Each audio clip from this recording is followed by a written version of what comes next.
So hey anime fans, the series name is What If Naruto Got Harem with Rising Shield Hero, so let's start the series. Jinchuriki Naruto, the nine-tailed fox figure.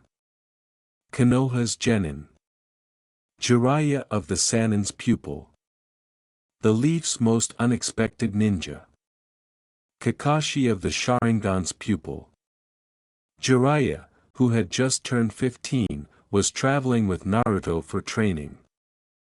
On the boundary between Suna and Konoha, the two had just robbed an old temple/library. Numerous books and scrolls had been claimed by them. While they were walking to their next location, Naruto wanted to read the one that had captured his attention. After reading the book's title, Naruto remarked, "The Record of the Four Holy Weapons." This book starts in another world with an apocalyptic prophecy. It tells about waves of catastrophe.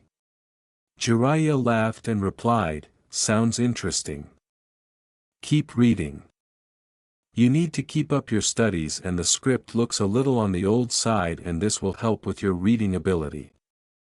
As he starts to tell Jiraiya the story, Naruto shrugs and says, "To stave off the waves the people this world will call upon heroes from other worlds. Just so long as they don't call upon you." "We need you here," Jiraiya remarked, raising an eyebrow. "It's only a book. It's not like it's going to happen." "Well anyways," Naruto chuckled. "Sword Hero seems like a grumpy guy, but he's okay. Bow Hero has a hero complex. Spear Hero is a complete moron. This princess sounds like a horrible person." Jiraiya laughs and continues, "The second vice of the shinobi, women. Watch out for them. If they come on too strong, be very careful and keep them under constant watch.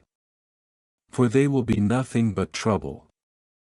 Sort of like that girl you left in the village." Naruto sent an irritated glance at his sensei. He shrugged his shoulders, putting the book down, since he was only 15 and didn't really understand girls. He completed assembling the items into packs and packing up the camp. Then both men started moving on to their next stop. Then he picked up his book and read it once more. The Last Hero. Shield Hero. A shield, that isn't even a weapon.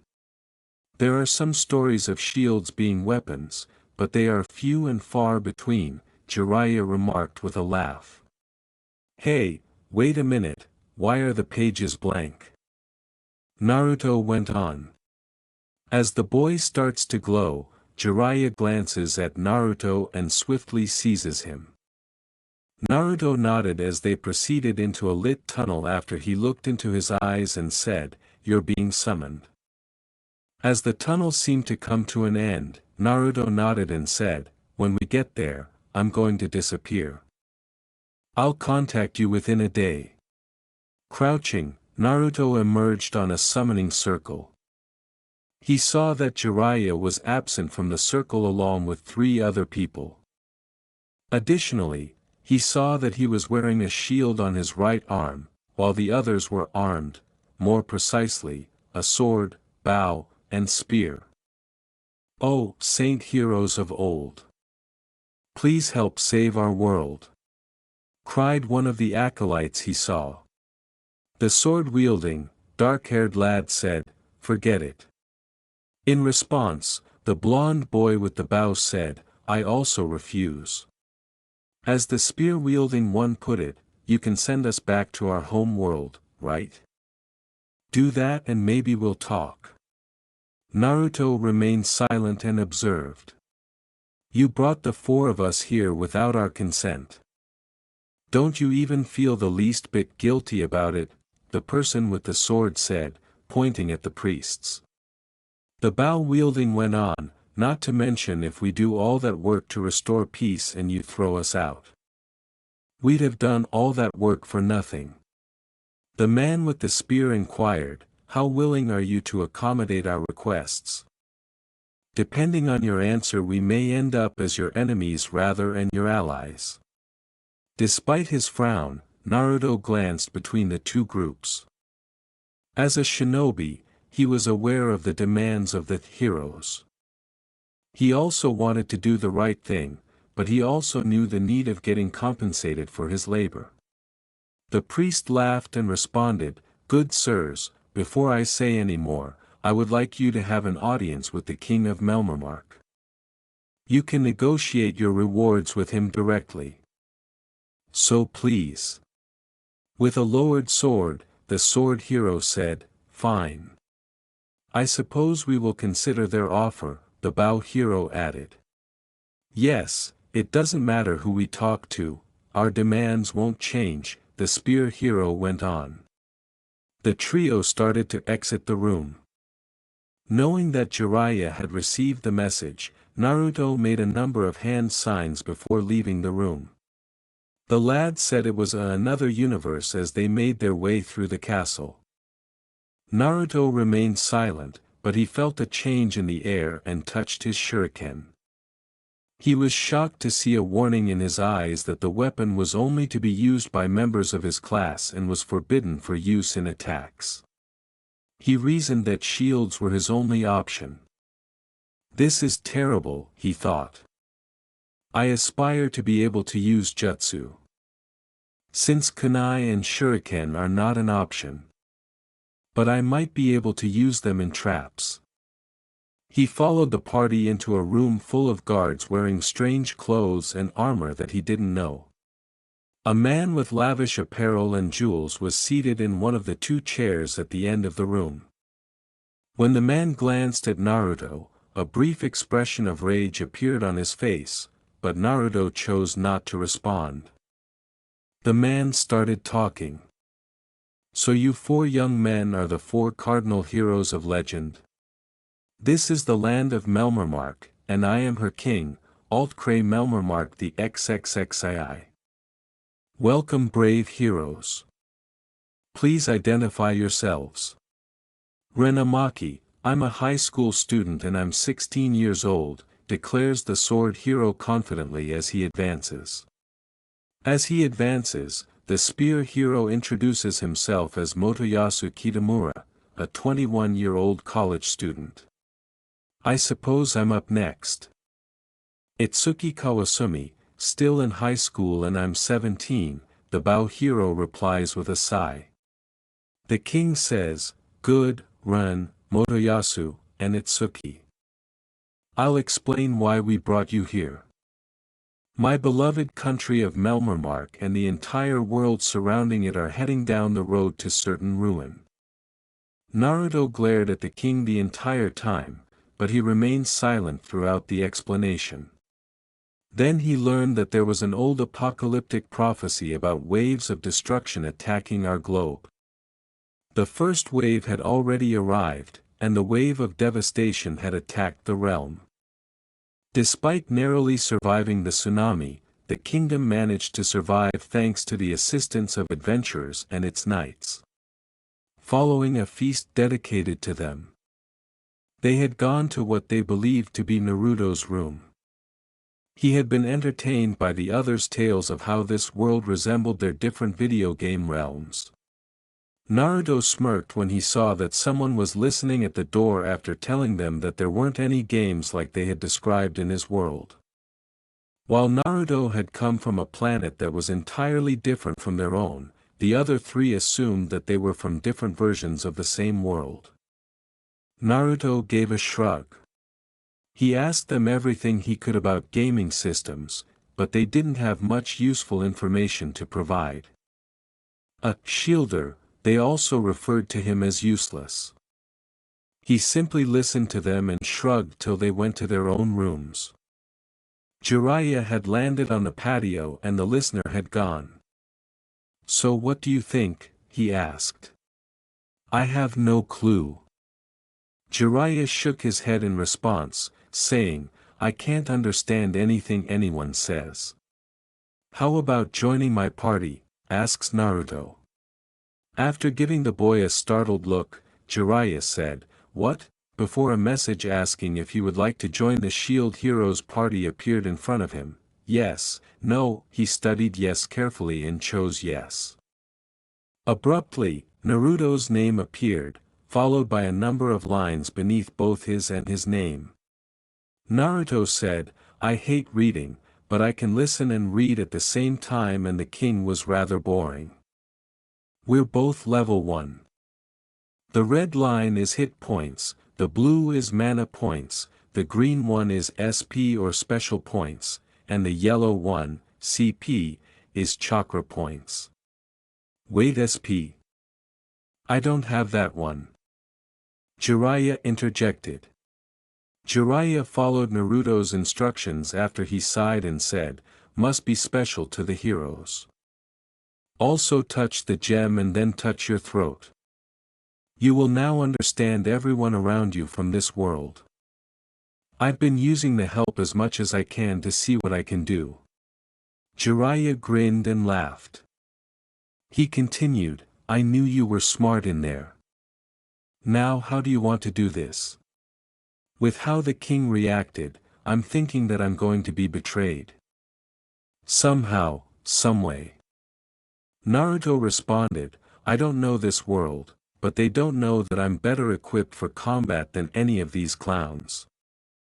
Even without a weapon, but it looks like I'm stuck with just the shield. I can use sharp weapons as tools, but not as weapons. So, take my shuriken and most of my kunai. Hide in the shadows and find out what you can. I know that you can do that normally, but I think that it will be helpful for both of us if you do." He then went on to tell Jiraiya everything he knew about this world. He was led by the woman in the yellow dress the following morning, but he saw that her gait belonged to a trained woman, perhaps a warrior or a shinobi. He simply put that knowledge away for later. A troop of warriors stood in front of the monarch when Naruto and the other heroes entered the hall. The king said, "We have gathered the greatest warriors in the land. These brave souls will fight the wave alongside you.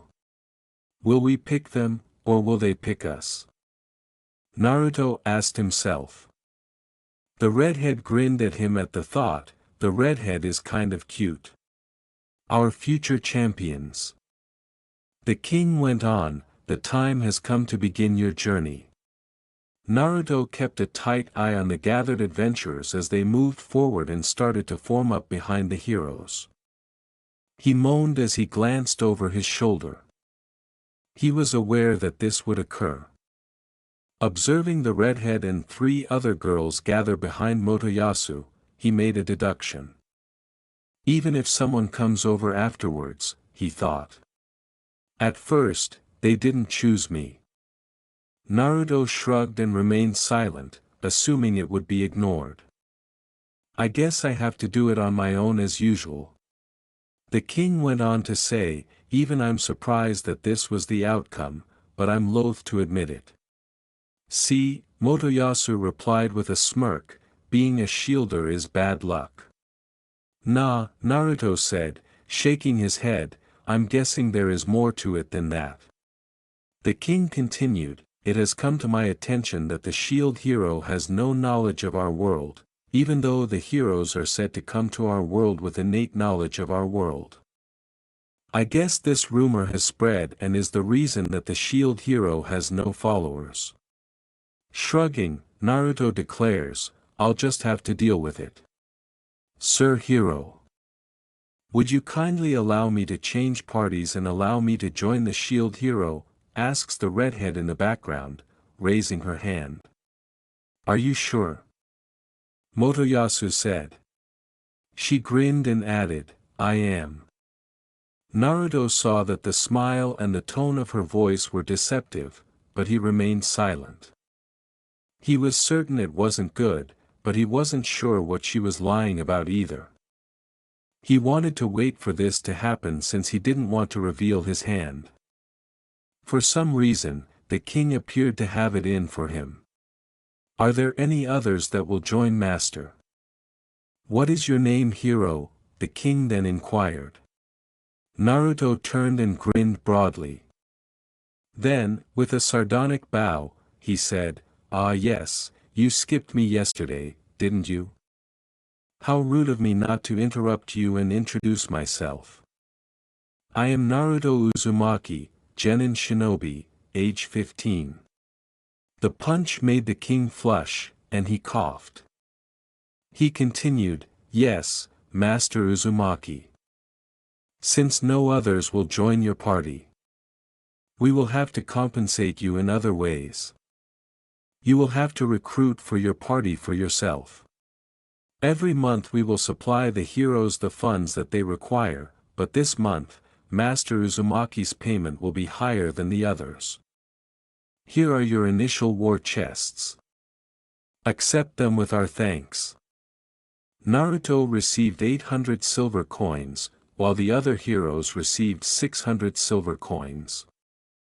They set out to level up after being told to prepare. "Take good care of her, Naruto. You hear me?" Motoyasu remarked as Naruto and the girl departed the palace. Itsuki said, "We can't help you directly, but at least I can wish you best of luck with your recruiting." With that, Ren added, "Until next time. So long." With a smile, Naruto answered, "Good luck." Mine said, "I beg your pardon, Shield Hiro-sama. Let me introduce myself. My name is Mine Sophia. It's an honor to fight with you." As he scratched the back of his head, Naruto answered, "I'm Naruto Uzumaki, it's nice to meet you, Databeo." He accepted Mine's hand as she extended it. Then she exclaimed, "My pleasure." Despite the fact that the remark was untrue, Naruto saw the humor and concealed his response with a smile. "She's pretty," he thought, "but why is she lying to me and what's the point?" "Guess we should be going and get some equipment," he asked. "I'll show you around the village to start," she added. Being larger than Konoha and home to a wide variety of people and creatures, including riding dragons and Philolials, the tour was on the fantastic side. He also saw that the dealers occasionally used magic. He did note that he couldn't understand the language when he looked around and saw signage. "Where do you think we should visit next?" Mine then inquired. The answer from Naruto was, "A place that sells weapons and armor." Mine was thrilled and said, "That makes sense. With all that silver I be that you could buy some great stuff. I'll take you to a shop I trust. They should have everything you should need." This time, Naruto trusted her because he didn't perceive any dishonesty in her. Better yet. Grinning, he said, "Great, lead on." Then she said, "Follow me," and started to bolt. As her form disappeared into the crowd, Naruto grinned and turned to face it. He followed her down the streets after thinking, well, at least she is a looker. They went into a store that had armor and swords lining the walls. "This place gets my highest recommendation," she added with enthusiasm. As he passed the armor and weaponry in the shop, Naruto gave them a nod. "They look like very good quality," he added. "Welcome, good sir. Not your first time in a weapons shop, is it?" "At least you've picked the best one," commented a bearded, bald man behind the counter. After shaking his head, Naruto said, "No. I've been in weapons shops before, but your weapons are a little different than I'm used to." "How so?" the man questioned, resting his elbow on the counter. After inhaling deeply, Naruto withdrew his kunai and shuriken. Then he returned them to his pouch. He continued, "Being the shield hero, I can't use them for combat, but I can use them as utilities. Thus, I can show them to you, but not use them. If I were to pick up one of your swords and attempt to use it, it would jump out of my hands and cause a problem. My weapon is the shield. Not a great weapon, but that is what I'm stuck with. Also, she brought me here. He seems taken aback. Then he added, really? So, you're the dud. And she looks familiar. In response, mine said, I've been in here before and your shop is renowned. Dud, huh? Well, guess I'll have to work on that. Naruto responded with a gloomy laugh. By the way, my name is Naruto Uzumaki. What kind of shields and armor do you have? Naruto, huh? If you become a regular, I won't give a care what you wield. Alright kid, good to meet you. What is your budget? The man asked, grinning, as he started to examine the shield with a monocle. Naruto held it up.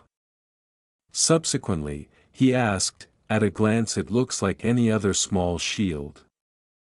Does it come off? Naruto shook his head but still wore it.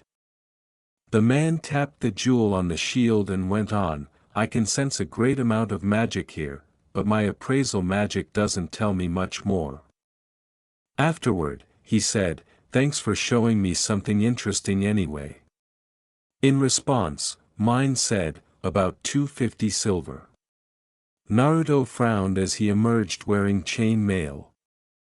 How much do you want for it? Mine inquired. In response, the man said, Heroes discount 150 silver. And the buyback price? Mine then inquired. The man said, what? Well, let's see. If it's still in mostly new condition, I'll offer you 100 silver. He appeared shocked. Knowing that some merchants would buy back items from his time as a shinobi, Naruto nodded. After that, he said, I'll take it. In response, the man thumbs up and said, great, I'll throw in some innerwear to show my thanks. After giving the man his money, Naruto placed the coin bag in his pack. Where shall we go next, Hiro-sama? Off to do battle? Mine inquired with joy. In response, Naruto nodded and said, might as well level up. For the following few hours, they moved outside the castle into the wilderness. Mine seemed to hide behind a tree and give him the indication that she would help him from there. Naruto scowled to himself. He glanced around and grinned at the girl. Then he saw movement, and a number of red icons appeared over the grass. He watched to see what kind of harm these opponents could inflict. Suddenly, a number of mouthy, orange balloon-shaped creatures swooped at him from the grass and clung to his limbs. He spotted a green light surrounding himself and raised an eyebrow, but he felt no injury and his hit points did not decrease. Then he reached for one, removed it, and squeezed. He noticed that he had acquired one experience point when it popped. After snarling, he started to break each of these creatures in a unique way. Under his protection, he smashed one. He also used his shield's pointy end. He even extended his nails and cut a few with a small amount of his Kyubi chakra. He spent several hours doing this. As this continued, to his chagrin, he saw Ren use his sword to dispatch the same creatures with ease. Although he saw Mine defeat a few of the monsters, she declined his invitation to the festivities. Following this period, he collected all of the monsters' remnants and fed them to the shield. By incorporating additional balloon components into the shield's base, he witnessed the shield accept the offering. At last, it expanded his shield tree to include the orange tiny shield. He received a +2 to defense as well. Then, in order to advance tomorrow, she recommended that they go to the weapons store and pick out some gear for her. He heard a hint of truth mixed with deceit in her voice, yet he still nodded. He trailed her back to the store where the weapon was kept. He found out that Erhart was the man's name. Erhart responded, "Gear for the lady? You'd be much stronger being decked out with much stronger equipment." With a smile, she answered, "Right." Then Naruto questioned Erhart, "Are you much into haggling, or is that going to get me into more trouble than it is worth?" while standing across the desk from him. "Just don't get too full of yourself and we should be fine," Erhart said, laughing heartily. 10% off with a 70% buyback, asked Naruto. After giving the boy a startled look, Erhart said, "Not much to haggle then, depending on what is bought." Grinning, Naruto extended his hand, and Erhart accepted it. As mine came closer, Naruto became irritated. Asking, "How much for this?" Naruto said. Taking a deep breath, Erhart answered, "For 80 silver with the discounts I can give you." Naruto took a breath and grinned gratefully. Then he paid Erhart, taking the silver pouch from his rucksack. Some of the coins spilled out of his frog wallet when it dropped on the counter. Naruto retrieved his old money from his wallet. He returned it to his bag with haste. Then he gave Erhart the coin count. He continued by telling Mine, "This will put a crimp in the budget. I hope you don't mind camping in the wilderness." Then Mine said, "Tonight, Hiro-sama?" Naruto nodded his head and responded, "No, not tonight, but even if the balloon fragments fetch a copper per fragment, it will take a while to make up the money we are investing in you. I hope you can make it worth our while." "I'm sure we can make it up soon, Hiro-sama. The stronger I am, the more loot we can collect from monsters. Right?" Mine said, her smile faltering for a moment, but she assumed she was not caught. She then approached him and pressed her breasts into his arm. Erhart responded, "There are shops that specialize in monster goods. They'll buy most of those things off of you." With a smile, Naruto said, "Thanks." After leaving the store, Naruto and Mine made their way to an inn. After examining the meal, Naruto turned his attention to the cutlery. He said, "How the heck am I supposed to eat with these? I'm used to using chopsticks." Naruto rapidly grasped the basics of using each utensil once Mine giggled and demonstrated it. He slapped his hands together and murmured, "Thank you for this food," just before he took a bite. Then, after taking a bite, he remarked, "This is rather good." In response, Mine said, "I'm so glad you're enjoying your meal."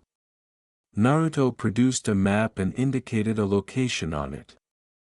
"The meadow we fought in was over here, right?" he asked. Said, "Yep.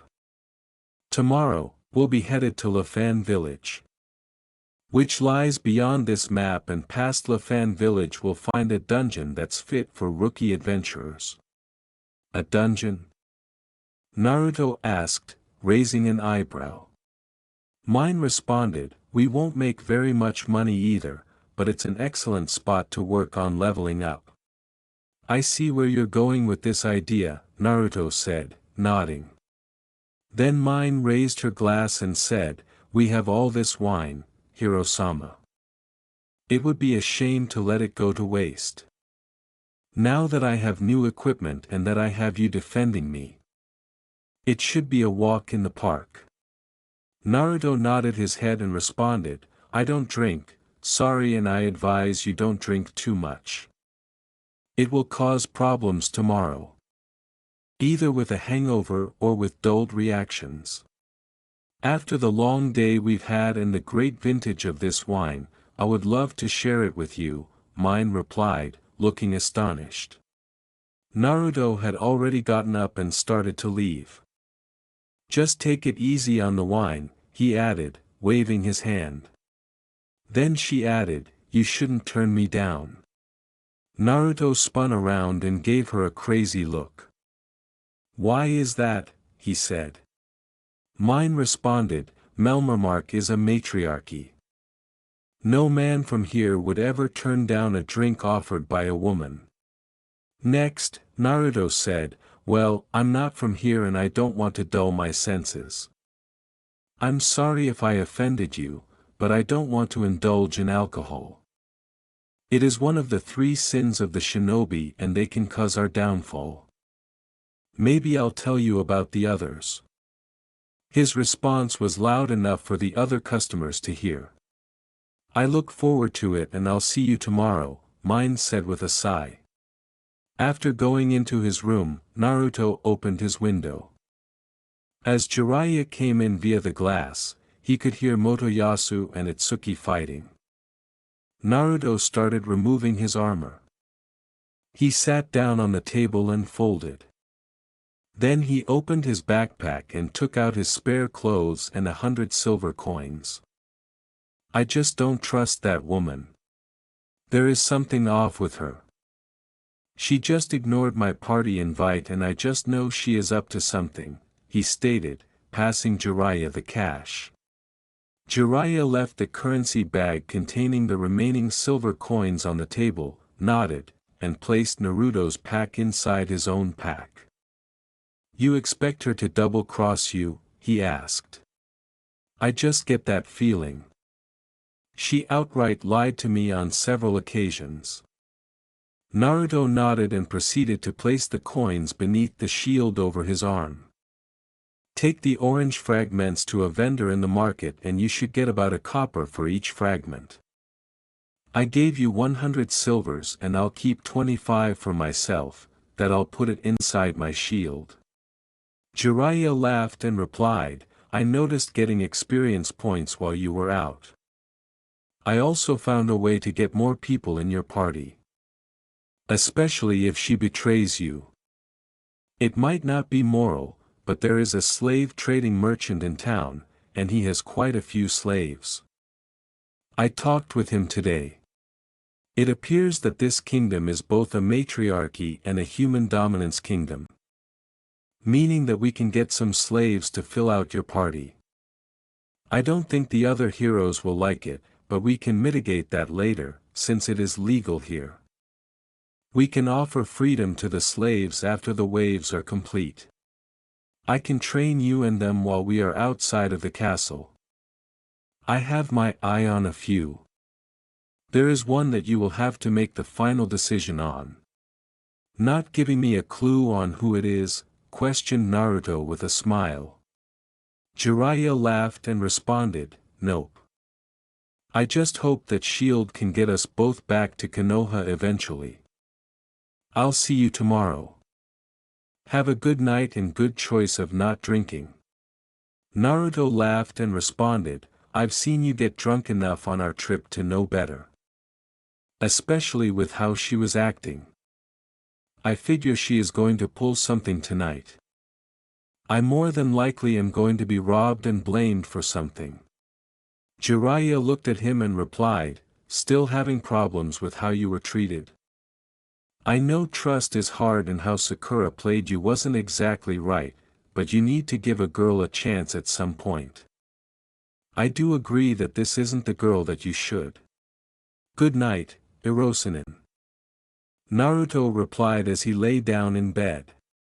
After saying, good night, godson, with a smile, Jiraiya leaped out the window. A few hours later, someone walking inside the room woke Naruto. He became aware that he felt more sleepy than he ought to have.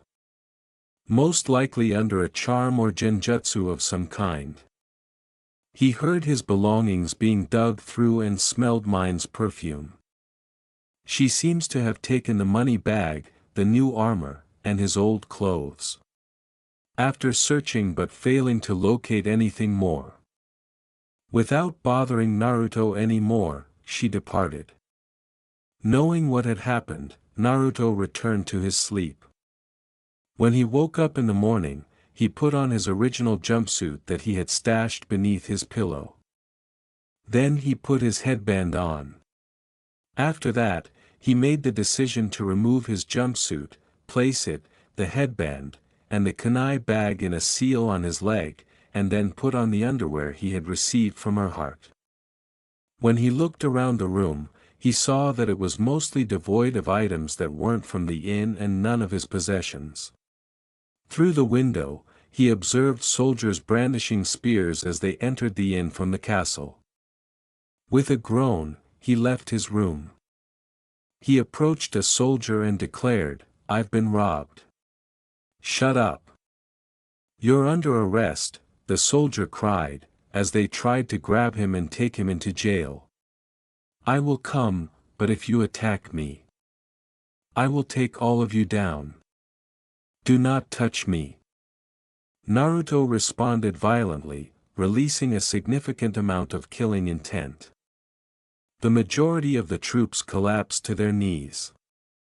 He continued by telling the man in front of him, "I've been robbed.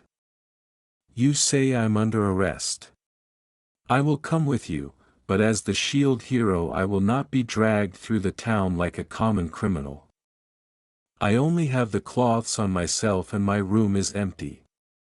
If you find anything in there later, I will know it is a plant and I will come after you. If you want to try and take me, I can just make you and your team go away, or I can just come with you, your choice."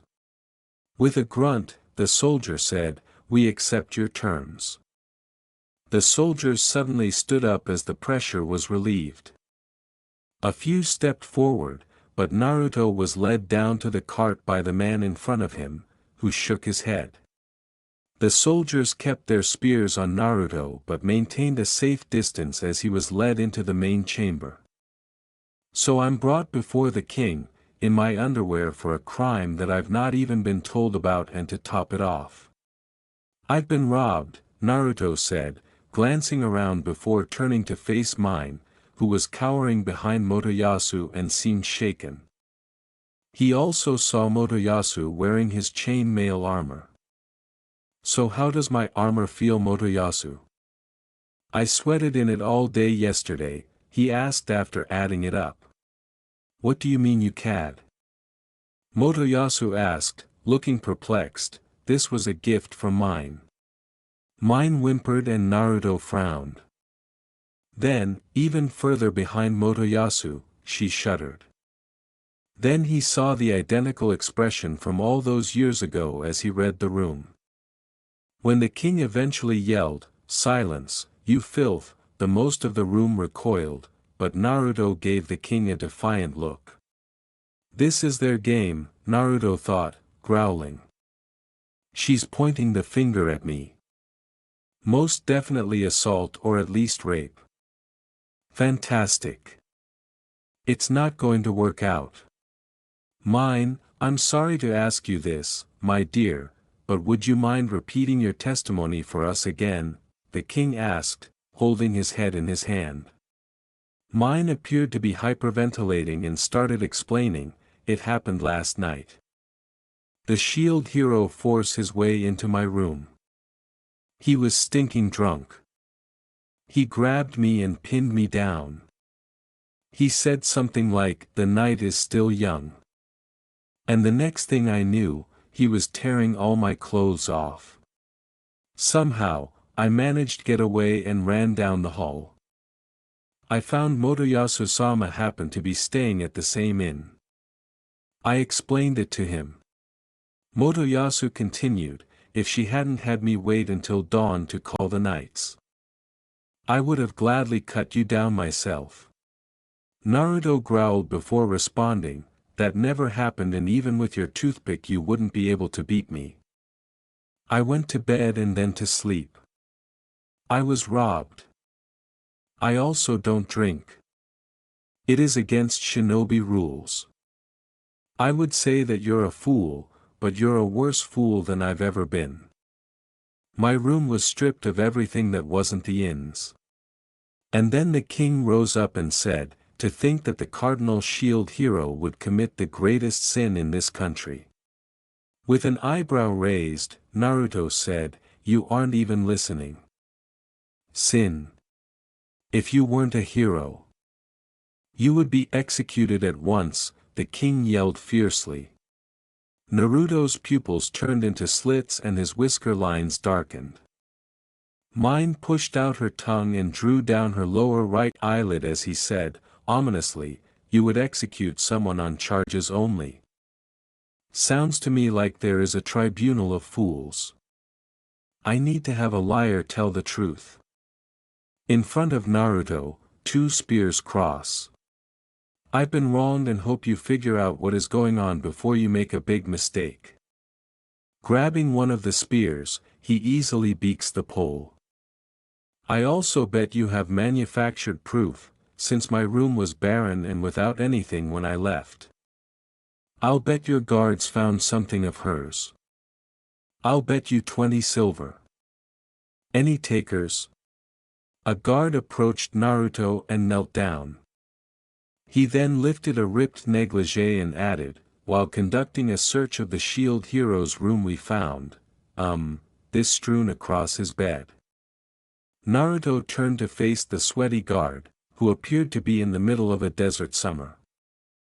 The room was filled with gasps. Mine shouts in fake embarrassment after blushing. You animal! Motoyasu yells after extending his arms to protect Mine. After that, the king clarifies, the proof seems rather undeniable. The heroes didn't appear to understand Naruto's point, and Ren went on to say, I guess he thinks a hero can do whatever the hell he wants to and get away with it. The fact that the majority of modern nations have rape laws that address consent for minors. This world is not some consequence-free playground for you. Know your place, scoundrel. Motoyasu then yelled. Naruto said, slowly, playground. Your world was all peace and love. Mine was death and war. Don't talk to me about consequences. Next, the assistant stated, I knew it. It was a mistake to summon all four at once. Exactly, we shouldn't have summoned the shield hero at all, said a noble. In response, another noble said, who could have known that he would have been such scum? This has to do with the shield, Naruto thought, growling. It seems that they despise the shield. Why should I support this nation? The nobility in general seem to be opposed to me. He replied, fine, send me back to my world. Summon another shield hero or whatever. I'm not running, but why would I want to help those that seem to want to not stop the waves of catastrophe? Or is it just you want to stop the shield hero? How can you think of abandoning your job? Inquired Itsuki. Motoyasu continued, I say, let the coward run on home. Who wants to fight alongside a rapist? Good riddance. Naruto looked at him and said, you really don't get it, do you? You've been taken from your homes and forced to fight in a war that you're not ready to fight. This little girl is playing games and sewing decent. You don't know about life and death struggles, at all. I do. I've had to kill. Have you? The king said, enough. We can't send you back. We can only summon a new hero once all four heroes meet their end. You can go home if you fight off all the incoming waves. Then you might be able to go home. Motoyasu replied, but sir, does that mean we'll have to fight alongside a criminal like him? Screw you. Toothpick boy. Naruto said, laughing ominously before announcing, I'll figure out how to handle the waves my way.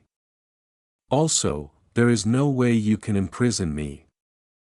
I can get out of any prison you make, so I'm leaving. The monarch sighed and responded, that is fine, but news of your crime has already spread amongst the people. That is your punishment. You should never expect to lead a decent life in this country. Then Naruto turned and started to go. Then he sensed a tug on his right arm. When he turned, Motoyasu was furious. Hey, shouted Motoyasu, wait a minute. A minute? I have little offense and you want me to waste my time with your pleas to listen to your ideas of what you think I've done. I've done nothing wrong, while she, Naruto said, growling. Mine flinched under the enraged gaze. The air became oppressive as he continued, I will help you with the waves, but you interfere with my training, I will squash your men and possibly your kingdom. Now let go before you lose your arm. He pointed to the king and said, stole from me and framed me for rape or attempted rape. My adopted mother would squash me for even thinking of doing that, let alone the girls I know. I'm terrible with girls. I was an outcast for my whole life and you. Motoyasu released it tremblingly. Yeah, walk away you criminal. Motoyasu said shakily as Naruto left. Her heart stopped Naruto before he could reach the marketplace. Naruto frowned at the man despite raising an eyebrow. Then her heart said, I heard what you did to that girl in your party. The man was still staring at Naruto when he replied, she never accepted my party invite. We need to talk elsewhere. Her heart disappointed him and could tell the youngster was innocent based on his behavior. He motioned him to come along. They soon made their way into Erhart's store. After that, he said, talk. At that point, Naruto declared, you can come out sensei. Jiraiya seemed to be leaning against a post. He said, the boy's still a virgin and wouldn't harm a girl unless they were an enemy. I watched her break into his room and steal his stuff. His clothes from our world, the suit of armor you sold to him and the bag of silver. Who are you? Erhart said, glancing at the man with amazement. Naruto sighed and replied, no theatrics. We are limited for time. I need to get out to the meadows and train, I'm still level 2, but just barely. Jiraiya turned to Naruto and said, I got about 1 silver for the remains of the balloons you left me. Jiraiya bowed and responded, I am Jiraiya, one of the Sannin, the sage of toads, the teacher of the 4th Hokage and this brat. Shinobi of Konoha.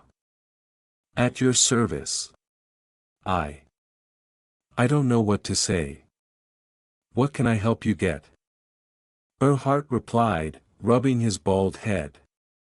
Then Naruto responded, I need 2 capes with hoods and some boots for each of us.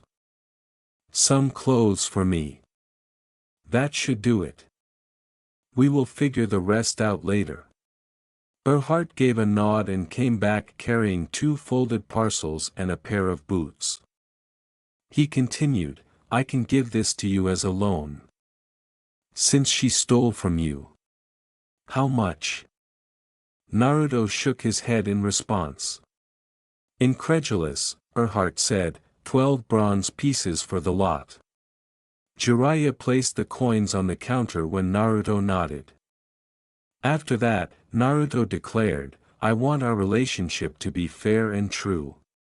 Works for me. Anytime you need something, come here and I'll do what I can, Erhart said with a giggle. Jiraiya pulled on the brown cloak and placed the boots in his bag. He handed Naruto his pack and disappeared out the door, covering his head and said, I'll meet you outside the castle in the woods. After donning the green cloak, Naruto put on the boots. As he dressed, he observed Erhart packing some things into his pack. With a broad smile, he continued, Erhart, I'll be back. He then walked out of the building. Ignoring all the glares, he exited the palace and strolled down the street. After going into the woods, he eventually ran upon his sensei. As the two started killing balloons, Naruto saw his experience points rapidly increase. The 2 of them stayed overnight in the forest. Separately, the 2 went into the curtain walls. Naruto observed a man exchange balloon fragments for cash. How much for this? Naruto questioned the merchant as he approached him, and he placed a wad down. With avaricious eyes, the man said, "A bronze piece for the whole lot." He pulled the cape away to expose multiple balloons tacked to Naruto's side. "You gave that man 2 bronze per piece, and there are at least 200 pieces here. You wouldn't be trying to steal from me? Or would live ones get me a better price?" Naruto scowled in response. The merchant promptly retorted, "You win," as he dragged him behind his cloak. "I just want to be treated fairly and not be cheated," Naruto stated after letting the man go. "Now, let people know that I demand fair treatment, or else the other merchants will also suffer consequences."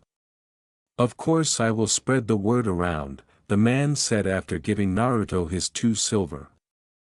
Any alleged crime shouldn't interfere with business. Naruto nodded and left. After leaving the merchant, Naruto saw an apothecary shop with some plants growing in a planter inside. He went to Erhart's and went inside, looking at an old wooden shield before leaving the store after writing a note and leaving through the curtain walls. Erhart read the note on the counter, sighed, and shook his head at the note. He had already mastered the small shield, so he said, "Leaf shield." Then he picked some of the plant he was looking at, and suddenly the shield glowed and a display appeared saying, "Gathering skill +1." He noted that the shield had improved the quality of the plants, so he started to forage for more of these plants while Jiraiya went after more balloons. After they finished their meal, Naruto fed his shield the fish bones, and he received the fish shield. In the morning, he found the same plant he had seen in the window of the apothecary, and he went back into the town and into the apothecary shop, having gained experience while gathering herbs. The apothecary cried out, "This is amazing stuff. Where did you discover these?" "Just outside the castle in the forest," Naruto retorted. "Were you unaware?"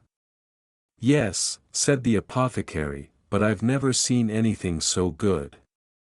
After putting the cash on the counter, he said, "I was positive it wasn't much more than average." Jiraiya sat in the corner while Naruto sat up at the bar. Naruto ate his meal, but he sighed and thought, "The food has had no taste since that day I go so angry. Hiroshinen says it will pass, but I'm not sure. The food just doesn't have any taste." One of the 3 social outcasts that approached Naruto exclaimed, "Oh great shield hero! If you want, we can attend your party." He placed his hand on Naruto's shoulder after adding, "That's right, thank your lucky stars." Despite his internal rage, Naruto said in a monotone, "All right, let's talk about the terms first." "According to the second, sure thing." Then Naruto clarified, "Your compensation will be determined by your performance." "Do you get what I mean?" The 3 of them laughed when the first said, "Nope, not a clue." "It means you will be paid based on the loot we find on our quest, and since I am the leader, I get at least 40%, Naruto clarified. "I'll divide the remainder among you all as I see fit. You can anticipate receiving no compensation if you do nothing. According to the first, what the hell? If you have a wild hair up your ass, that could signal something. We were unable to obtain anything. Retaining everything for oneself. I'll pay you if you do your job," Naruto retorted. "Assuming you can," he said, rising and making his way to the door. After observing the foursome down the street, Jiraiya said, "How about we go pick up some equipment? Boss man." He was impressed by the boy's progress but could see the resentment simmering beneath the surface and wasn't sure how to resolve it. Angrily, Naruto retorted, "Get your own gear." He then halted in front of the 3, his back to them, saying, "I have nothing to gain by doing that for you." Then the first said, "Just give your money and forget about the party crap." "Now if you only had started off with that," Naruto remarked quietly, closing his eyes and reaching into his cloak. "We could have saved a ton of time thanks to you." "Yeah, right," the second answered, laughing. "I had no idea it would be so simple." Naruto turned and placed a balloon on his outstretched hand while shoving the man away. The first thug pulled out a knife and swung it at Naruto, and the third did the same. Naruto blocked the first and kicked the third in the chest, and when the first's knife struck the shield glowed brightly. The fight went quickly for the thugs, but Naruto was bored because they moved so slowly in comparison to him. Naruto growled and watched as the three retreated as quickly as their legs would allow. Naruto kicked the returning balloon after stepping on it. Total defense, little offense. I'm stuck in a horrible cycle. I require additional assistance. From behind him a voice said, "Looks like you might use some help." A dubious-looking man wearing a top hat rounded a corner grinning broadly and added, "You obviously don't have any, or at least not much. I have just what you need, good luck." "If you're offering party members, then I don't want any," Naruto said with a furrowed brow in the distance. With delight, the man answered, "Party members? No, no. I am providing you with a service that will be more convenient for you." "And what is that?" Naruto inquired, turning to gaze back. With joy, the man said, "Are we interested?" And with a sigh, Naruto said, "Leave me alone." "You have that look in your eyes that I just adore," the man added, laughing. "You are just what you were rumored to be." Uninterested, Naruto questioned, "Rumors? You know who I am, then?" "Of course," the man said with a smile. "Hero with a brave shield, sir. Follow me if you're interested in what I'm offering. And we can talk about it more." He then led Naruto to a big tent across town, where Jiraiya smiled and followed him. "Right this way," the man stated as they entered the tent. Monsters and creatures that resembled monsters were housed in cages in abundance. Naruto questioned, "So what are you offering?"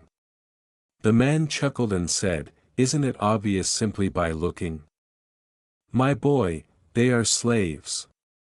With a shake of his head, Naruto declared, "No way." "Yes way," the man said, turning and spreading his arms as though to reveal the whole region. "I own a company that deals in slaves." "What would make you think I would want to own slaves?" inquired Naruto. "Oh," the man said, "I'm not sure. The fact that they were unable to deceive or turn on their master.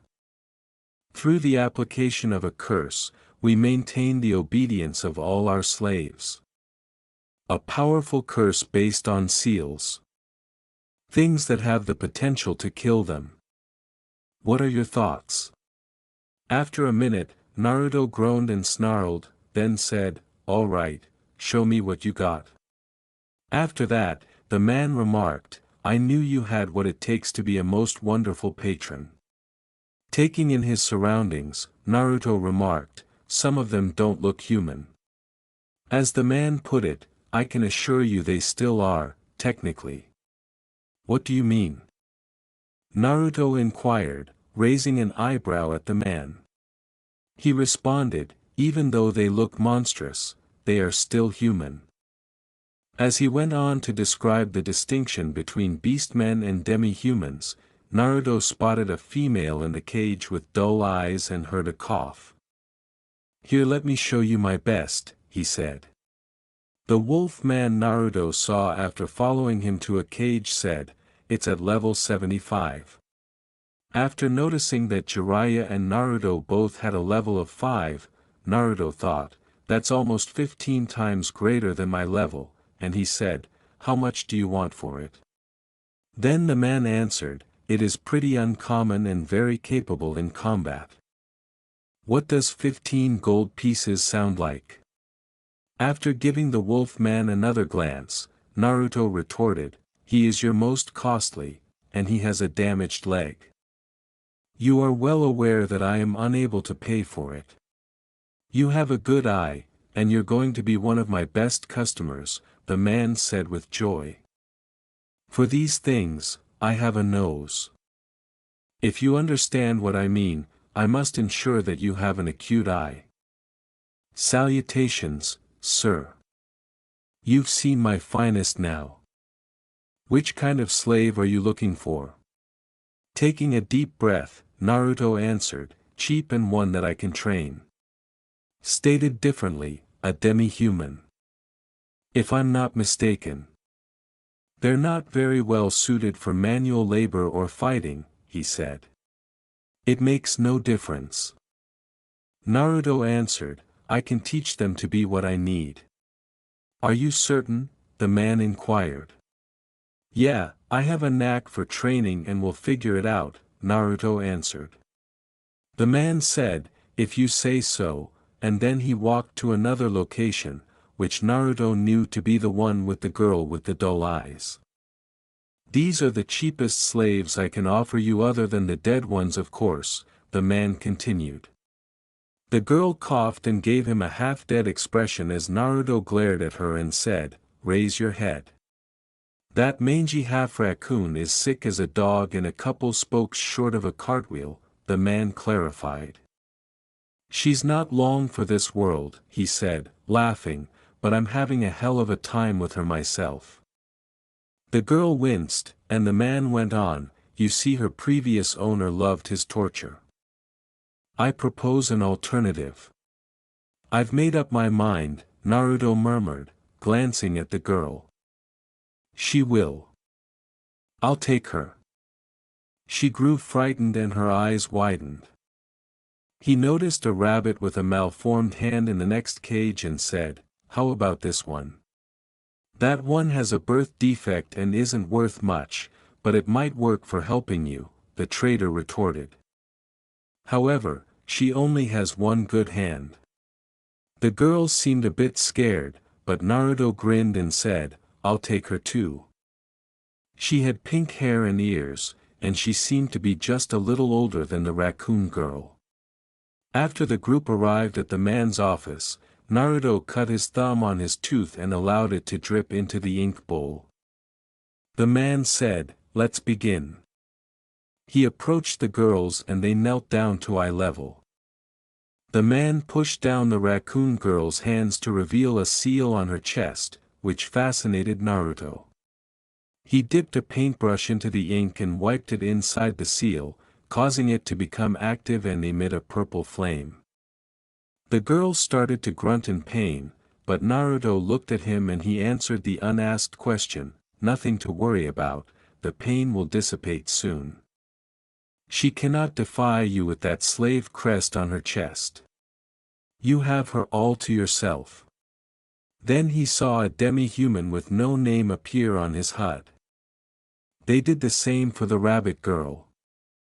He got up, placed a bag on the table, and remarked, you mean 30 silvers each. After pouring some ink into his shield, he saw a slave trader's shield appear in his field of vision. There are 2 extra in here, the man continued. That is your commission, Naruto retorted. In any case, weren't you going to squeeze it out of me? With his hands clutched together, the man exclaimed, well, you certainly know your stuff. Then he lowered himself to the level of the females and inquired, what are your names? After coughing and pausing for a few seconds, the raccoon girl answered, my name is Raphtalia. My name is Sylvie, the bunny girl said. Master.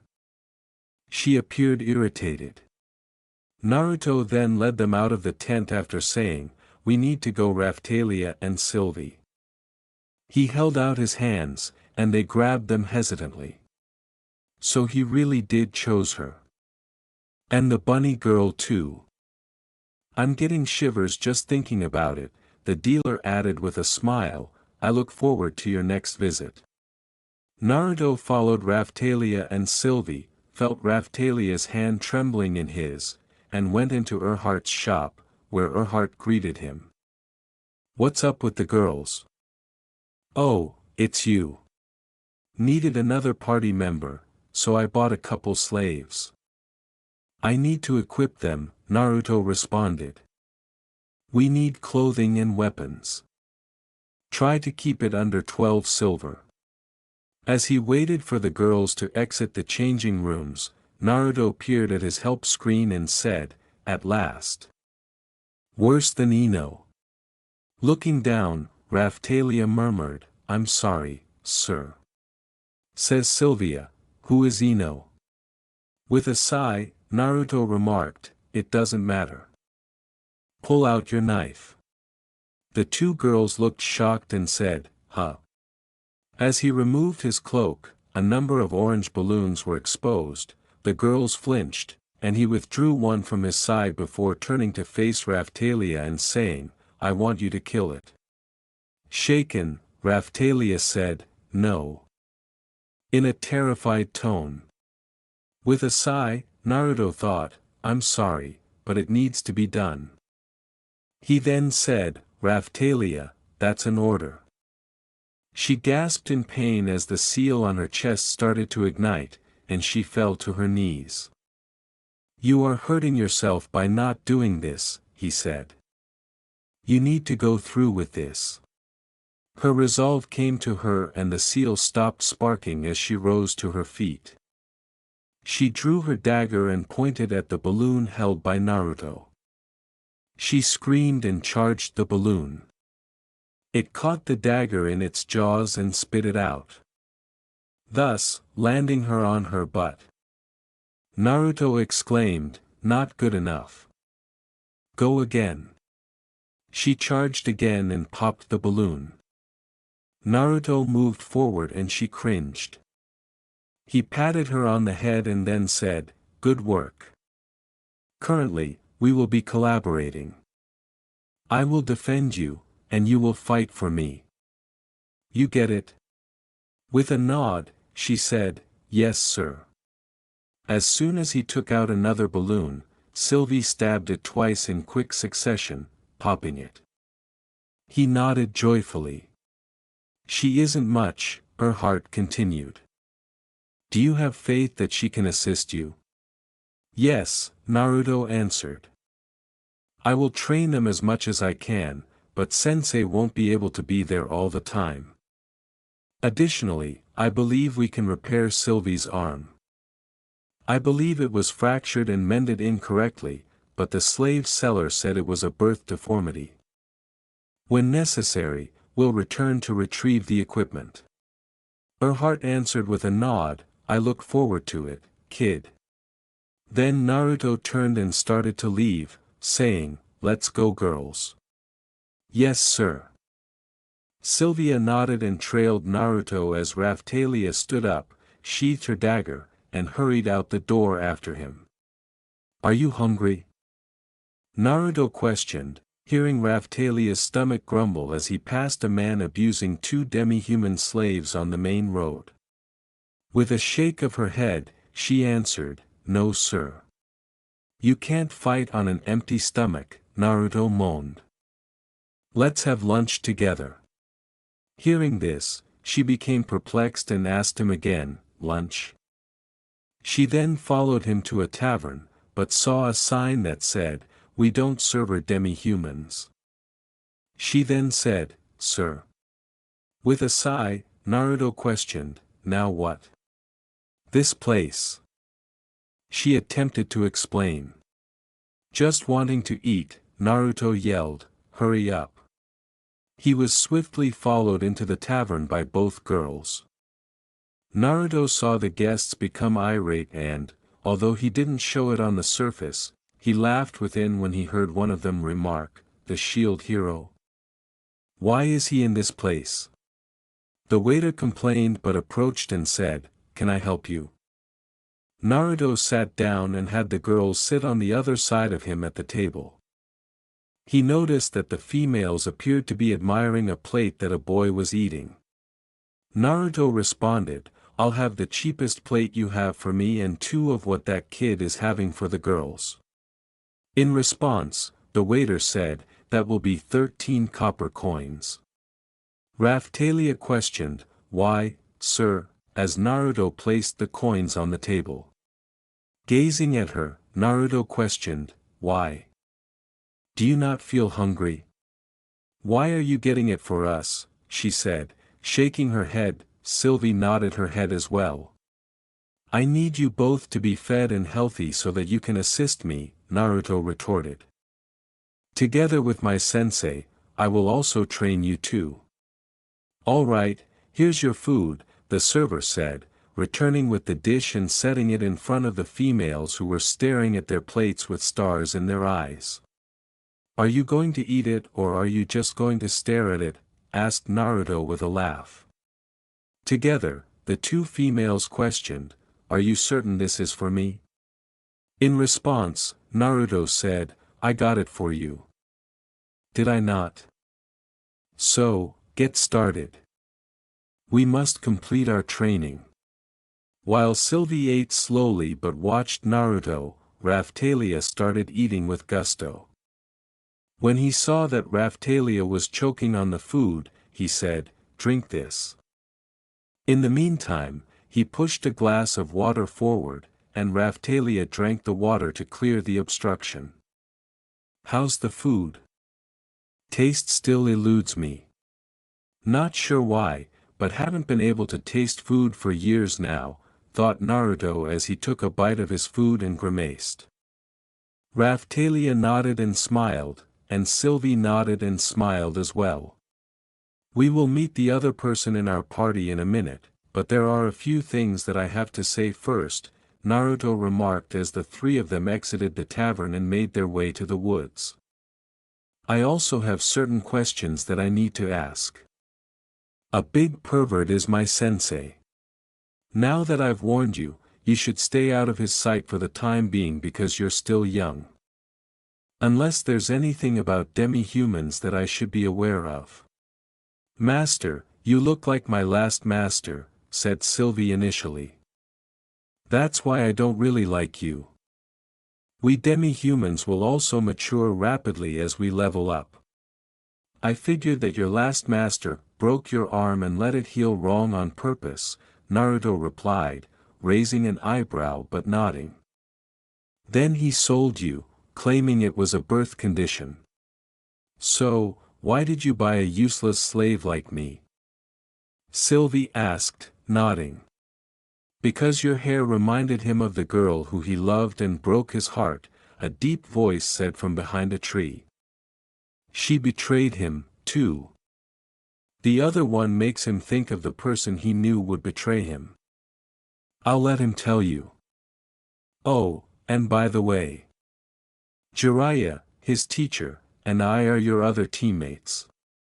We're going to fix your arm first. Although it will hurt, he appears to be able to make it better with the help of the shield and his medications. You will recover quickly. In order to expand your skills, we will both be teaching you the shinobi art. You can be sure that he won't treat you badly now that you are both abused slaves, but he will be strict about utilizing those seals to make sure you learn to face your fears and save the planet." With a curious glance at Naruto, Sylvie questioned, "That is this woman that deceived you?" After letting out a deep breath, Naruto gestured for them to sit by the fire and said, "The first is Sakura Haruno, my first love and one of my colleagues from my world. In retrospect, I realized that I was merely a nuisance or a tool for her. She desired a closer relationship with our other teammate, Sasuke Uchiha. The man certainly had a lot going for him. Almost all of the girls in our class were in love with him," he air quoted, adding, "Eventually the team became stronger, but she was getting left behind in ability. He was from a prestigious clan and was better than me, but he didn't give the girls who followed him the time of day. In some respects, at least, I was starting to catch up to him, if not exceed him. Being cool to the girls and having his clan killed made him aloof but also difficult to get close to. The girls became even more eager to be around him as a result of this. "I'm not using you to replace Sakura," he said with another sigh, turning to face Sylvie. "It's almost as though I want to prevent myself from making the same error twice." With a cough, Jiraiya continued, "I'll tell them now. Allow your actions to speak for themselves and let others judge you for who you are." "Do I have to?" whined Naruto. "How old are they?" 10. Raphtalia answered. 11. Sylvie answered. "Only a little younger than you when you became a genin," Jiraiya remarked. "They will be expanding swiftly to assist you with these waves," based on what Sylvie stated. "You're a hero?" Raphtalia asked Naruto with an expectant gaze. Naruto nodded and responded, "Yeah. Unbelievably. I'm the shield hero." Sylvie broke down in tears and said, "I apologize. If you're the shield hero, then you're going to help the demi-humans. Please forgive me." Naruto reached over and Sylvie flinched. Naruto rubbed her head between her ears. He then said, "It's all right. History, I suppose. We will discuss and review training tonight. So, let's proceed. There was a brother to Sasuke. The one who killed their clan. I had the opportunity to meet him, and this is where things start to become complicated. For convenience, a demon composed of pure churka, or energy as you folks call it, existed on the day I was born. It assaulted my village. The fourth Hokage, the leader of the tribe, fought the beast and sealed it into a baby. That infant was me." Now back to the original story.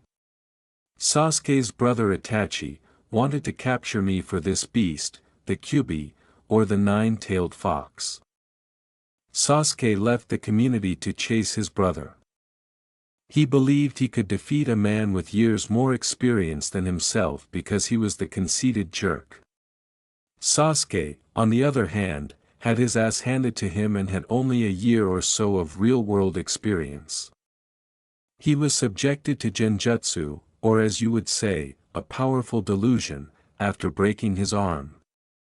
While Sensei and I searched for the fifth Hokage, the woman I consider to be my adopted mother or grandmother, he was returned to the community. You see, the night the Kyuubi was sealed in me was also the night my parents passed away. When we eventually convinced her to return to the community. Now that is a story on its own, Jiraiya replied, starting to laugh. Although you were a haughty punk yourself, I can see how you became that way given the way you were treated. Thanks a little, Godfather, said Naruto with a frown. Now that we have returned Bachan, I mean Tsunade. My Genin team captain Kakashi and Sasuke were both healed by her. I'm not much of a teacher, but enough about that. Sasuke was given the chance to receive some training from a trader while wearing a seal. Taking it, he left the village. He quickly knocked Sakura unconscious as she tried to stop him, and he then departed the village with some enemy shinobi. After learning of his departure, we organized a group to pursue him. It was made up of our pals who were the most skilled but had the lowest skill levels. Why don't we send more qualified individuals after him? Sylvie said. Jiraiya responded to Naruto's shrug by saying, at the time, the only thing that was available was a sizable group of genin led by a recently minted chunin. Although it appears that the elders had restrained the majority of our special forces, Sasuke's troop encountered a jounin team, which caused them to slow down and maybe become weaker. At that, Naruto guffawed and yelled, "We had to leave each member with one enemy squad member." With that bone person, Heck Rock Lee came to my aid. With concern, Raphtalia said, "Bone guy." In response, Naruto waved it away and said, "I'll elaborate later. Let's return to the narrative." At last, I managed to catch up to Sasuke. He was able to employ his curse mark to fortify himself because he had altered. I went for the capture, and he went for the kill. Killing an opponent is easier than capturing them because you have to make sure that the wounds you inflict don't kill them, Jiraiya added. Rather than simply stabbing them in a key spot, break their arm or leg. With a nod, Naruto went on, "A whole valley was reshaped by the battle. He almost removed my heart by shoving an assassination jutsu technique into my chest. On my head and spine, he performed a pile driver action. Used a high-level fire technique to burn me. For my part, I beat the living daylights out of him and repeatedly slammed him into the cliff. In our final battle, I used my Rasengan and the Kyuubi's chakra to combat his second-level curse and assassination method, Chidori. He was squatting and staring down at me when I wound up on my back on the ground. I knocked him unconscious by kneeing him in the head. Even though I was exhausted, I flung him on my back and tied him up. I returned to the settlement, located one of the enemy fighters, and captured her while creating a clone." "A clone?" asked Sylvie. Naruto nodded and answered, "Since this is a skill I intend to teach you later, you must keep it a secret from other people." With his hands crossed and his middle and index fingers outstretched, Naruto utilized Shadow Clone Jutsu. A second Naruto materialized in a puff of smoke, looking perplexed and uttering, "Weird, it looks like that took more chakra than I thought it should." After giving it some thought, Jiraiya said, "Shadow Clone Jutsu." He imitated Naruto's hands, and a second Jiraiya materialized in a puff of smoke. He then massaged his chin and glanced at the two Narutos before stating, "It appears that the clone is missing the shield. Therefore, it might not be subject to the weapon prohibition." He produced a kunai and hurled it at the clone. "I see no warnings for using it," the clone retorted. "I intend to utilize it against any adversary that appears." "We can take advantage of this," Jiraiya remarked, nodding.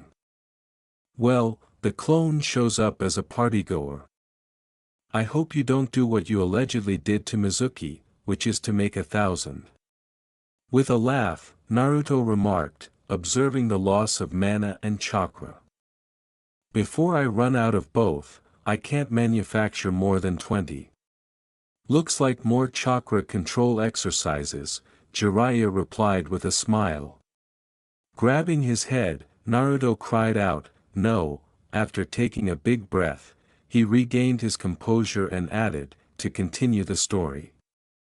"At last, I got to see Kakashi, who grabbed Sasuke and drove off. He was disregarded by the medical staff I encountered, and they assisted me in returning Tayuya, the daughter, to the village. At this point, I also succumbed to tiredness. After I woke up in the hospital, I learned that Kakashi had claimed that I had hurt Sasuke and had been beating him while he was unconscious until he came to my help and took him back to the village. Being the person she was, Sakura accepted his story, entered my room, and started beating me. Sakura said that I had gotten up and attacked her when the nurse entered. The amusing thing was that I was still in bed, still wearing bandages, still bleeding from fresh wounds, and still connected to the monitoring apparatus. "You tell them and I'll murder you," she muttered. That's when my crush on her died. Sobbing, Sylvie whispered, "I'm sorry." "It was not you," Naruto answered, shaking his head. He grinned and added, "Your hair reminds me of the girl." I mean woman who said that she was going to join my party, but lied, stole, and accused me of a grievous crime. He then gestured to Raphtalia, who scampered back in terror. Shaking, Raphtalia said, "May I ask? What offense?" Jiraiya nodded, and Naruto sighed before responding, "Attempted rape." Both females gasped, and Naruto looked down before clenching his fists and drawing blood. Jiraiya went on to say, she had expressed her desire to join Naruto's party, but she chose not to do so when they traveled to acquire experience. She later had him purchase a pricey outfit for her. She then asked him to have a drink when they went to dinner. I might add that he was prudent to refuse. Later, he went to sleep. He was put to sleep by her and another, who also pillaged his belongings to find his money and equipment. His clothing was even stolen from our world. I have yet to receive a line on those. Along with learning the alphabet of this world, I may also be studying the alphabet of magic. The crone at the magic shop seems to be interested in me, but let's get back to the story. After handing up Naruto's armor to the spear hero, the girl pretended that Naruto had attacked her while he was asleep. At least the boy was polite enough not to pursue Naruto at that moment. He and Naruto laughed together. Jiraiya went on, the guards created a scene, and the king later destroyed the spear hero at the palace. Naruto was groggy, and my assistants would have destroyed him. Naruto isn't seen as innocent by the other heroes. The boy has yet to date a woman. Have you been with a woman? Raphtalia inquired. The statement caused Sylvie to flush. Yes, sir, the female said. I'm surprised you could do that explanation without going into some weird tangent, but yes, I understand, Naruto responded after scratching the back of his head. I'm worried about you, Naruto, and I don't want you to have children too soon, Jiraiya added with a laugh. Jiraiya flushed and said, laugh it up, but I figure that these girls are going to help heal your heart and you have to be the one to hold them in check. Naruto started laughing heartily, adding, Tsunadeheim will kill me if you get too frisky.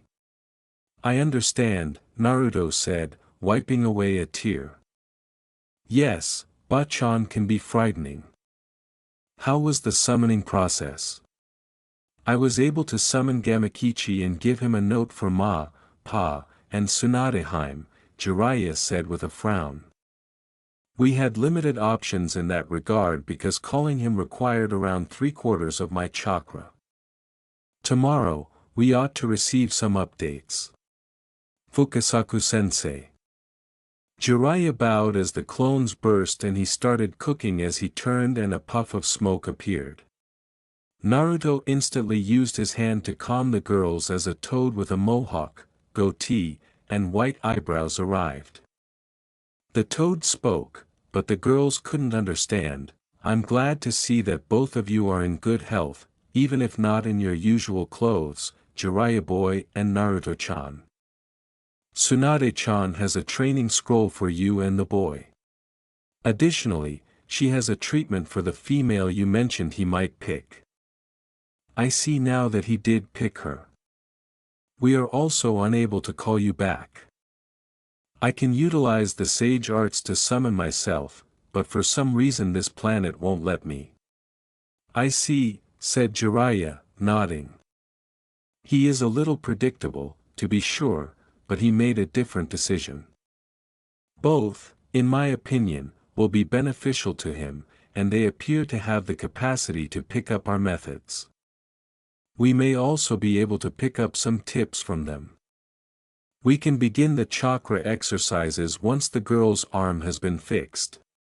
However, Naruto needs more advanced instruction. Naruto translated for the girls. He's making good progress, Fukasaku said, nodding. You completed the element test, right? No, Jiraiya said, shaking his head, I didn't have the paper to do it. If there is an element that you can't do, Fukasaku stated with a smile. She sent it simple scrolls. For training purposes, she also incorporated certain jutsu into each component. If you think Sage is ready, you can begin training him as well, but don't let him pull the chakra without me present. Jiraiya looked to Naruto and said, the language magic lasts for 3 days and it will be up tonight. Jiraiya nodded and said, of course. He took the pack from the toad, and it departed in a puff of smoke. I must thus begin learning this language as soon as possible. After nodding and glancing at the girls, Naruto turned and swiftly grabbed the scroll that Jiraiya had thrown to him. He opened it and said, "You want me to do it?" "Yep," Jiraiya said with a laugh, "you're their master, so have at it." "This scroll tells you how to fix your arm," Naruto replied, casting Sylvie a compassionate glance. "We can go over it point by point after I give you an explanation." With a terrified expression, Sylvie held her malformed arm and hesitantly inquired, "Will it hurt?" With a nod, Naruto answered, "Yes, it will. The discomfort may even cause you to faint." He gazed into her eyes and she nodded, then he opened the scroll, which also contained drawings, and explained, "All right, I need to re-break the bone and maybe crush the bit that is angled. The area that will hurt the most is that one. In order to align the bone for a straight arm, it must be shattered in a certain way. I then push some chakra into the spot and straighten the arm.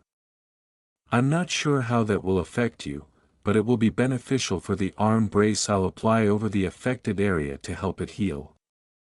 Have you got any inquiries? Why is it necessary to crush the bent area?" Sylvie inquired. After glancing down at the scroll, Naruto answered, "Bachan says it's to make sure those bones don't get in the way of the arm healing properly. I should ignite your core chakra," it added. "Are you comfortable with that?" She nodded, and he went on to say, "I need you to lie down and bare your tummy. After that, I'll give you some chakra. Your chakra is meant to be activated by this." "I will do anything if this will help me," Sylvie remarked, nodding. "After this is finished, I'll share my story." She laid down on her battle dress and underdress after pulling them over her head. Jiraiya slapped Naruto's head and remarked, "The girl trusts you," as Naruto turned quickly and flushed. "She is too young and not completely nude to pique your curiosity. Get to work now." With a breath, Naruto turned to face the girl and saw that she was determined. His gaze moved down her body, and before he could say anything, Jiraiya remarked, "Yes, children look the same until puberty. Go ahead and do it." "Did I do it right?" Naruto glanced at the girl and pushed down her underpants to reveal her belly button, missing a faint laugh in the back of his mind as he went on. His hand turned blue, but there were tiny orange flecks. He touched her stomach and pushed his chakra into Sylvie, who gasped and then moaned.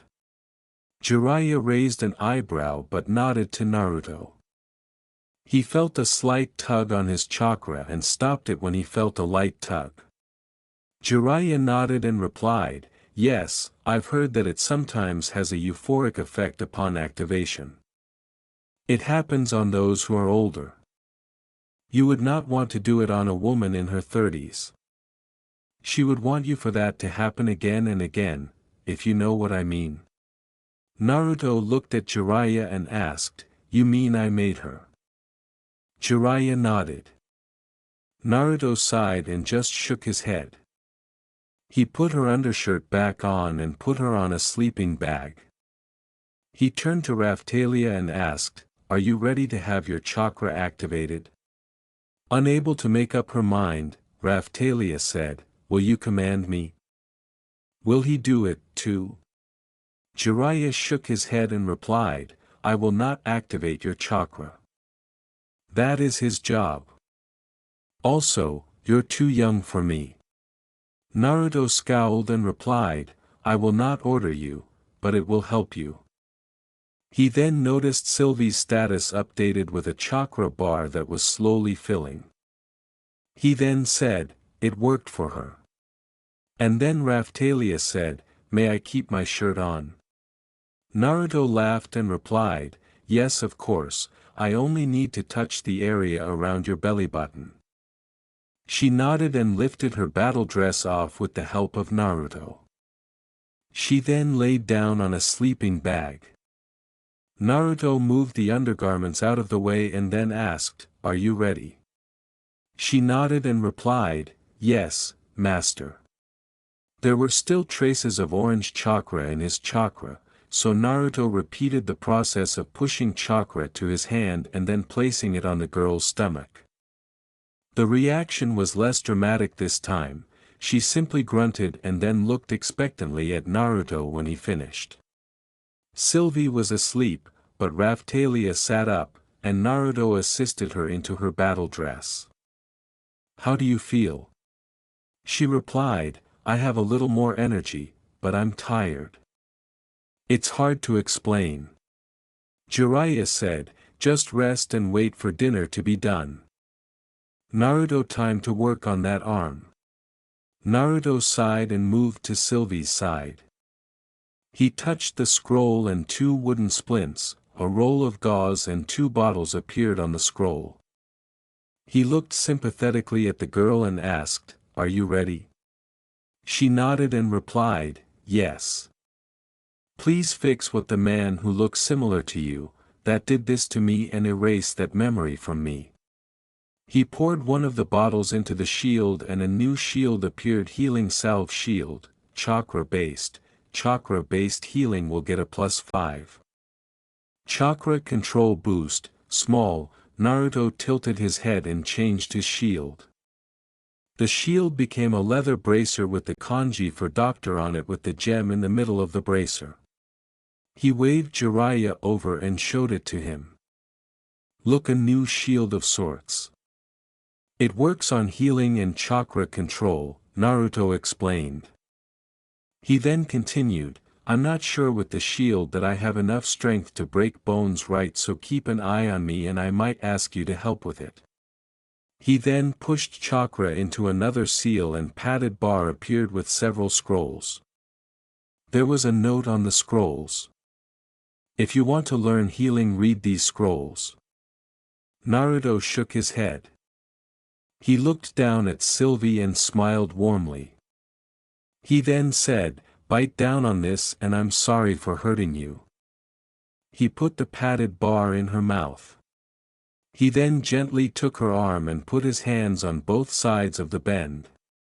The bend was just above the wrist and could be taken for a birth defect, but upon closer inspection, you could tell it was too clean.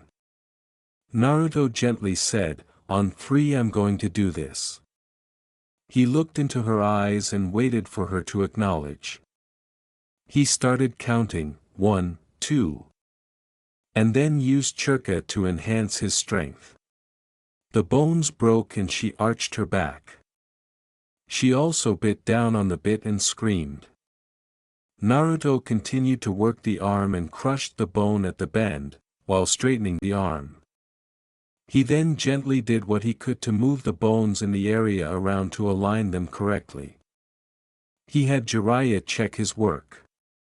By this time Sylvie had passed out from the pain. Jiraiya nodded and he held the girl's hand in place while Naruto applied the splints and the gauze wrapping, making sure to secure both the arm and the hand. He then applied chakra to the wrap, and it glowed green. He gently woke Sylvie up and said, drink this. She opened her mouth and drank the potion. Naruto then gently put her battle dress on and put her arm in a sling. She weakly smiled and said, thank you, master. Naruto chuckled and said, I just hurt you more. Sorry. She shook her head and replied, "You fixed what my half-brother did to me." Naruto looked angry and asked, "Half-brother?" Naruto read over the notes and replied, "A week or two at least." Jiraiya came back and handed out fish on a stick to each of the campers. He then said, "Eat up. For in the morning, we begin your training." In both levels and shinobi arts. The four ate in silence while Raphtalia looked at Naruto in wonder and Sylvie looked at him with devotion. Jiraiya looked at him with a smirk. Naruto looked down and didn't know what was going on with him. He at this point heard laughter in the back of his mind. His anger peaked a little, but he simmered down, so as not to scare the girls. Later that night Naruto was on his watch shift with Jiraiya and the girls asleep. Raphtalia suddenly began screaming, "No! They're dead! No! They're dead! Mother, father, they're dead!" Naruto quickly came over to the girl and pulled her into a hug and began to comfort her with brushing his hand down the back of her head. He also said quietly, "It's okay. I understand. I'm here." Sylvie looked at the scene and smiled, as did Jiraiya. Jiraiya watched as Sylvie moved her sleeping bag over next to Raphtalia's. A little later Naruto was asleep. He smiled, as Naruto cradled the whimpering Raphtalia, and Sylvie had her arm around Naruto. He stayed up until morning and prepared the breakfast. Naruto woke with both girls on him. Sylvie was laying on his right arm and using it as a pillow, while Raphtalia was snuggled into his chest. He looked up and saw Jiraiya, who just looked back and shrugged. Naruto quietly extracted himself. This caused both girls to groan in dissatisfaction. He then helped the older shinobi cook breakfast. The girls finally woke up to the smell of food. Raphtalia began to cough and Naruto handed her a conical leaf with a liquid in it. Naruto replied to the unasked question, "It is a cough medicine. It should help with a cold or other mild malady. I have also added some flavoring and had sensei try it to make sure it is at least palatable, since I can't taste a thing right now." She drank it down, while it wasn't awful. It was somewhat bitter, but had a smooth, slightly sweet taste. She said, "It doesn't taste good, but could it be worse?" Jiraiya chuckled and replied, "Yes, most medicines are bitter. Especially those that are first made." His first couple tries were just plain awful. So be happy I was your taste tester.